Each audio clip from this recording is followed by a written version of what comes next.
How to find downloaded files place on Samsung Internet Browser. Hello guys, in today's video I'm gonna show you how to find downloaded files place on Samsung Internet Browser. First, open the browser, and here you will find history lines here in the bottom corner. Click on it, and after you click on it, here you will see settings.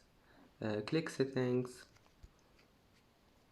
and scroll down until you find sites and downloads, and here you will find it save downloaded files. So, and as you see here, device and download. And that's it for today's video.